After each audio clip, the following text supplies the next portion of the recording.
안녕하십니까. 오늘은 채부심이 아니고 국장 투자 전문가인 최 국장으로 찾아온 최상욱입니다. 앞으로 우리 채널은 주식 얘기만 다룰 예정이고요.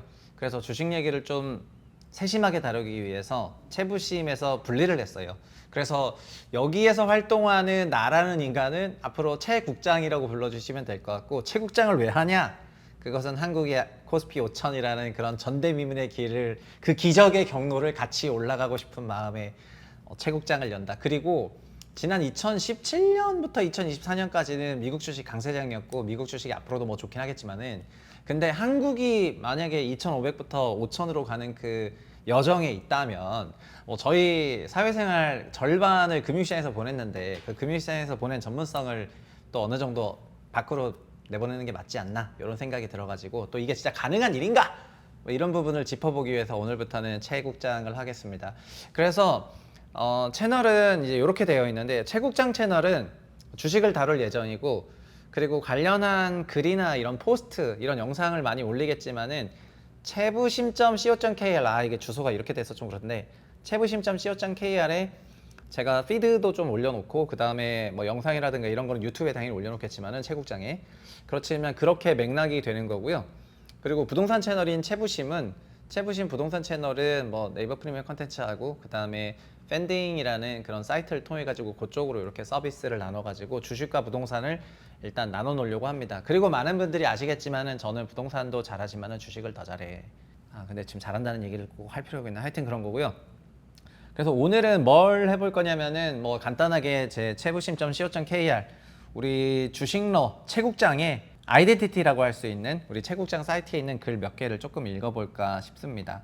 보시면은 제가 지금 피드 챌린지 라이브 뭐 이렇게 쭉 돼 있는데, 어떤 기업을 좀 열어볼까요? 이거 사실 구독을 해야 볼 수 있는 거긴 한데, 오늘 일단 한번 보여드리겠습니다. 그 중에 하나는, 첫 번째는 이제 삼양식품 관련해서인데요. 이게 5월에 쓴 글입니다. 5월 15일에 삼양이 1분기 실적 발표를 하고, 그 다음에 쓴 글이고, 이 회사에 대해서는 저희가 주식 분석왕에서 작년 1월에, 24년 1월에 관련 영상을 올렸었는데, 그때 삼양 주가가 아마 22만 원이었을 거예요. 그리고 지금 삼양 주가는 거의 140만 원 가깝거든요.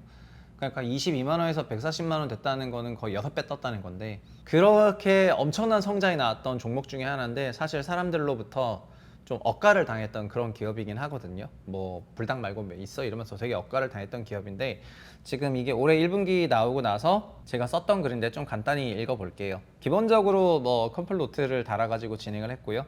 투자는 자기의 계산으로 하는 거고 매수 매도 추천 글이 아니라는 거를 말씀드리겠습니다. 쓴 글을 좀 읽어보죠.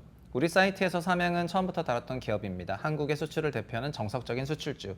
개인들에게는 좀 가장 적합한 기업이라고도 할 수 있어서 오랫동안 계속해서 설명해 왔다.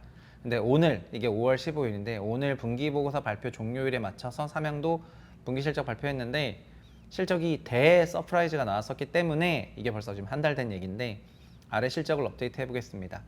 첫 번째는 삼양의 실적은 라면 생산하는 설비 캐파 용량이랑 같이 가고 있다.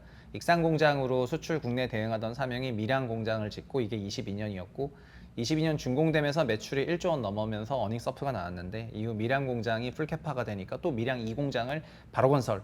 그 밀양 2공장이 올해 6월 말에 준공이 됐거든요. 그러니까 이번 달 6월 달에 준공이 됐습니다. 근데 밀양 2공장이 뭐 라면 기준으로 7억씩이라고, 라면 7억 개를 뽑는데, 이걸 붙으면은 7억 개가 평균적으로 한 1,500원이면은 1조가 붙는 거거든요.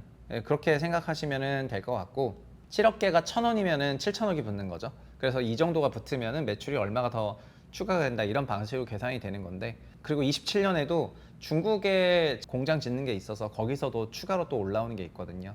그렇게 생각해 보면은 원주 밀양, 밀양2 중국 공장을 통해서 삼양이 캐펙스가 계속 올라가고 전체 30억씩이 넘는 그런 회사로 변하게 돼요. 근데 1분기 실적이 나왔을 때 어떻게 나왔냐면은, 분기 실적을 보니까 그 당시에 좀 놀랐던 거는, 일단은 매출과 이익이 굉장히 좋아지는 그런 회사의 전형적인 표상이었고요. 그리고 손익계산서나 이런 건 나중에 차차 하겠지만은, 이렇게 지속적으로 한국에서 계속해서 매출 성장을 하면서 실적이 나오고, 실적에 기반해서 주가가 나오고, 실적이 계속해서 성장하니까 주가도 계속해서 상승하는 이런 류의 기업들이 미국으로 따지면은 소위 코카콜라 같은 기업이 되는 건데요. 그 코카콜라 같은 기업이라는 거를 저도 작년부터 사실은 22년 하반기부터 보고 있었지만 그때는 주가가 8만 원이었는데 23년 말에 그때 제가 좀 샀었나? 23년 말에 제가 좀 샀었는데 그때 주가가 믿어지지 않겠지만은 13만 원인가 그랬었거든요. 이제 그때 매수를 했다가 나중에는 24년 정도가 되니까 막 22만 원대 정도 됐었는데 그 이후부터 이제 6배가 상승했으니까 진짜 엄청난 상승을 했고 현재 시가총액이 10조 원을 넘고 있습니다. 시가총액 10조 원을 넘었다는 거는 말 그대로 뭐 음식료 섹터 통틀어 가지고 괄목상대한 그런 성장을 했다는 거고요. 이익이나 이런 게 계속 다 좋아지겠죠. 이런 기업들이 우리나라 주식시장 같이 한국 주식시장은 지수가 이렇게 올라가는 시장이 아니고 지수는 좀 박스권에 있는데 몇몇 섹터가 올라가는 그런 시장인데요. 그 몇몇 섹터 올라가는 기업이라고 하는 거는 그 중에 구할은 수출 기업이거든요. 그래서 한국은 내수가 위축되고 있는 와중이니까 수출 기업이 잘 돼 왔었는데 일단 박스피 시대에 그러나 일단 이재명 시대에 코스피 5천으로 가게 된다면 이것도 다 어떻게 될지 모릅니다. 그러니까 생각을 완전 열어놔야 돼요. 그렇지만 기본적으로 우리나라에서 주가가 됐다라고 얘기하는 그런 기업들은 다 해외 성장을 하면서 이뤄진 것들이거든요. 그래서 국내에서 내수를 중심으로 했었던 기업들이 올해 주가가 조금 좋긴 했지만은 근데 수출이 좋았던 거는 뭐 역사적인 사실이고 앞으로도 그럴 거라고 생각합니다. 일단 삼양의 매출이 거의 90% 가까운 그런 숫자가 수출이고 그리고 수출 데이터가 트라스라고 하는 사이트를 통해서 다 업데이트를 할 수 있고 아마 국장 좀 해보신 분들은 트라스 데이터를 다 업데이트하고 계실 건데 그런 것들을 개인들 중에서는 이게 진짜 어떤 식으로 이루어지는 건지 직접 업데이트 안 해보시고 하는 분도 많으실 거라고 저는 생각을 하고요. 올해 1분기를 보면은 막 편의점에서 불닭 빼고 이걸 불닭을 해외로 돌리면서 굉장히 1분기가 잘 나올 것 같은 그런 느낌이었는데 아니나 다를까 서프라이즈가 나온 것을 보고 역시 해외로 국내를 줄여서 막 해외로 파는 이런 모습을 보이면서 일단 굉장히 입지전적인 그런 상황을 보였습니다. 그리고 저는 애널리스트인데 애널리스트는 뭐냐? 기본적으로 주가를 평가하는 사람이잖아요.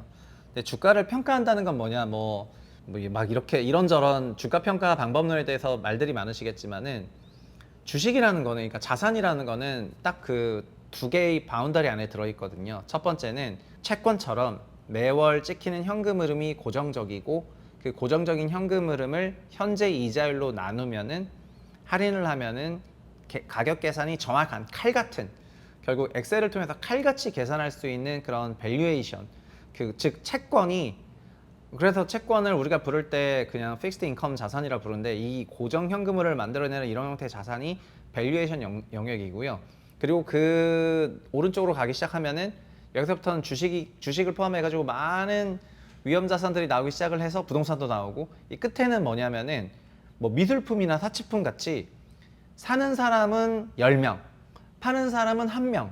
그러면은 매매 수급으로 사는 사람이 많으니까 올라가고 파는 사람은 뭐 10명, 사는 사람은 1명 이러면 파는 사람 많으니까 수급으로 깨지는 이게 되게 미술품 시장이 되는 건데 이런 거를 뭐라고 하냐면은 밸류에이션이 아니라 이런 거를 프라이싱이라 하거든요. 그래서 자산은 밸류에이션 자산부터 쭉 스펙트럼이 넓어져 가지고 프라이싱 자산까지 들어있는 거고요.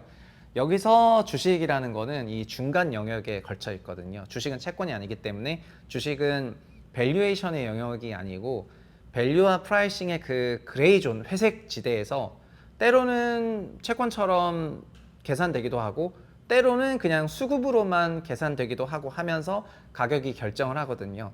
그러니까 주식을 바라볼 때는 막 채권처럼 정답을 추구하는 형태로 이게 옳아라고 하면은 이제 패망할 가능성이 높고 반대로 또 너무 수급만 보면서 매수 매도가 몇 개, 수급이 어떻고 막 이런 것만 보면 또 그것도 안 될 수가 있걸랑요.